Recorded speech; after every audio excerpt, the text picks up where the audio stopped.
بسم اللہ الرحمن الرحیم۔ السلام علیکم ویورز، میں ہوں مومنہ۔ ویورز، آج جو سٹوری میں آپ کے ساتھ شیئر کرنے والی ہوں وہ ہے دنیا کا پہلا قتل۔ ویورز، آپ سب جانتے ہیں کہ دنیا میں جو پہلا قتل ہوا تھا وہ حضرت آدم علیہ السلام کے بیٹے قابیل نے کیا تھا۔ یہ واقعہ کس طرح سے پیش آیا آپ کے ساتھ شیئر کروں گی۔ اور ویورز، یہ کوئی من گھڑت کہانی نہیں ہے۔ یہ جو واقعہ ہے حضرت آدم علیہ السلام کے دو بیٹوں حابیل اور قابیل کا، یہ اللہ تعالیٰ نے قرآن مجید کی سورہ مائدہ میں اس کا ذکر کیا ہے۔ حضرت آدم اور حوا کے 20 بچے تھے اور ہر مرتبہ ان کے ہاں جڑواں بچے پیدا ہوتے تھے، ایک بیٹا اور ایک بیٹی ہوتے تھے۔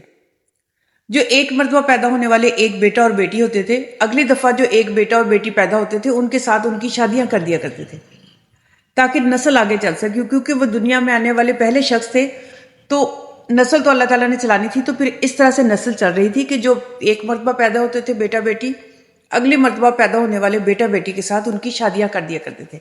ویورز، حضرت آدم علیہ السلام کے جو سب سے بڑے بیٹے تھے ان کا نام تھا قابیل۔ ان کی جو بہن تھی، جڑواں بہن، وہ بہت خوبصورت تھی۔ تو جو دوسری مرتبہ بیٹا اور بیٹی پیدا ہوئے تھے، بیٹے کا نام تھا حابیل۔ حابیل ایک خوبصورت اور صحت مند نوجوان تھا اور حضرت آدم علیہ السلام کا بڑا فرما بردار اور متقی تھا، پرہیزگار تھا، جبکہ قابیل جو تھا وہ کافی لالچی اور لڑنے لڑانے والا آدمی تھا، اور وہ حضرت آدم علیہ السلام کا فرما بردار بھی نہیں تھا، نافرمان تھا، اور یہ بھی کہا جاتا ہے کہ وہ لالچی تھا۔ قابیل کو جب پتہ چلا کہ میرا چھوٹا بھائی حابیل ہے وہ میری بہن سے شادی کرنا چاہتا ہے تو وہ اس بات پر ہائپر ہو گیا، کیونکہ وہ خود اپنی بہن سے شادی کرنا چاہتا تھا جو کہ ناممکن تھا۔ تو ان کی اکثر لڑائی ہوا کرتی تھی۔ حضرت آدم علیہ السلام کو جب ان کی لڑائی کے متعلق پتہ چلا تو انہوں نے کہا کہ ایسا کرو کہ تم دونوں اللہ کی راہ میں کوئی چیز قربان کرو، جس کی قربانی اللہ تعالیٰ قبول کر لے گا اس کی بات مانی جائے گی۔ ان دونوں نے کہا ٹھیک ہے، ہم قربانی کرتے ہیں۔ حابیل کا جو کاروبار تھا اس بھیڑ بکریوں کا ایک بہت بڑا ریور تھا۔ وہ ایک جو خوبصورت دمبا تھا یا چھترا تھا، کہتے ہیں کہ وہ بکرا یا چھترا جو بھی تھا، ایک بڑے سائز کا لے کر آیا جو اللہ کی راہ میں قربان کرنا چاہتا تھا۔ جبکہ جو قابیل تھا وہ رف قسم کا غلہ جو کہ قابل استعمال نہیں تھا وہ لے کر آیا، چونکہ وہ لالچی تھا اس لیے وہ کہتا ہے کہ وہ کوئی جو خراب سا غلہ ہے وہ میں اللہ کی راہ میں قربان کر دوں گا تو میری بات جو ہے نا مانی جائے گی۔ جب انہوں نے وہ دونوں نے لا کے اپنی اپنی قربانی وہاں رکھ دی تو آسمان سے آ گئی اور حابیل کے دمبے کو کھا گئی یا اٹھا کر لے گئی، جبکہ قابیل کا جو غلہ تھا وہ وہیں پڑا رہ گیا۔ اس بات پہ وہ اور زیادہ ہائپر ہوا کہ میری قربانی کیوں قبول نہیں کی گئی، حابیل کی کیوں قبول ہوئی۔ اب بات تو یہ بنتی تھی کہ حابیل کی بات مانی جانی چاہیے تھی، لیکن ان کی لڑائی ختم نہیں ہو رہی تھی۔ انہی دنوں حضرت آدم علیہ السلام کو حج پر جانا تھا تو وہ اس بات سے پریشان تھے کہ یہ تو بعد میں لڑتے رہیں گے۔ تو حضرت آدم علیہ السلام نے آسمان سے، بلکہ کہا جاتا ہے کہ 7 آسمانوں سے ریکویسٹ کی، درخواست کی کہ آپ میرے بچوں کی حفاظت کریں گے۔ تو آسمانوں نے معذرت کر لی، انہوں نے کہا کہ نہیں، ہم آپ کے بچوں کی حفاظت نہیں کر سکتے۔ پھر حضرت آدم علیہ السلام نے زمین اور پہاڑوں سے بھی یہ ریکویسٹ کی کہ وہ میرے بچوں کی حفاظت کریں، میرے گھر والوں کی حفاظت کریں، تو انہوں نے بھی انکار کر دیا۔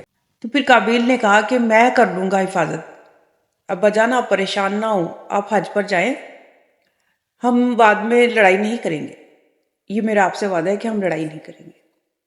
حضرت آدم علیہ السلام حج پر روانہ ہو گئے تو بعد میں ان کی پھر لڑائی ہو گئی۔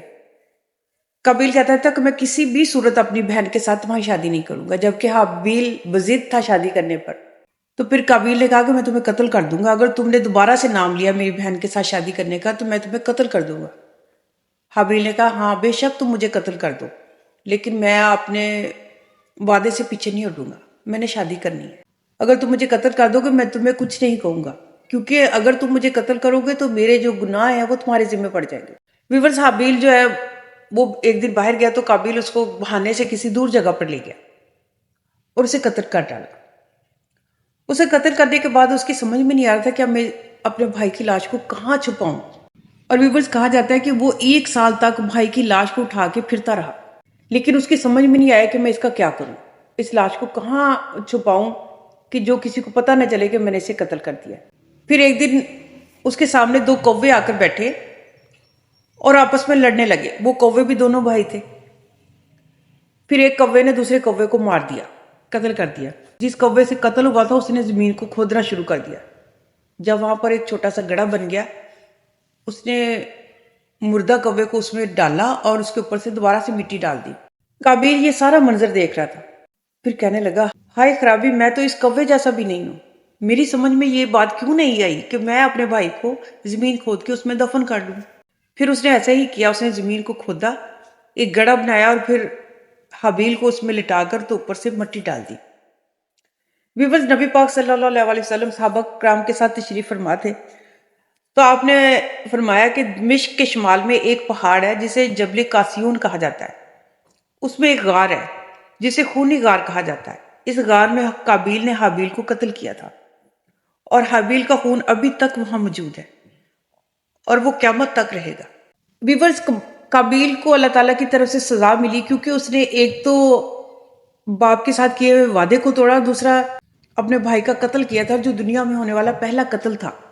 کہا جاتا ہے کہ قابیل کی پنڈلی کی جو ہڈی ہے وہ ران کے ساتھ مل گئی تھی، یعنی کہ ران کے گوشت کے اندر گھس گئی تھی، تھائی کے اندر گھس گئی تھی، تو وہ ٹانگ سے معذور ہو گیا تھا، بلکہ اس کا جو وزن ہے وہ ایک سائڈ پہ ہو گیا تھا کیونکہ وہ ٹانگ چھوٹی ہو گئی تھی۔ اور یہ بھی کہا جاتا ہے کہ سورج کا رخ جس طرف ہوتا تھا ان کا چہرہ بھی اسی طرف کو گھوم جایا کرتا تھا، یہ سزا تھی ان کی، وہ اپنی مرضی سے چل پھر نہیں سکتے تھے۔ اور اللہ تعالیٰ نے قابیل کو والدین کی نافرمانی اور بھائی سے حسد کی بھیانک سزا دی تھی۔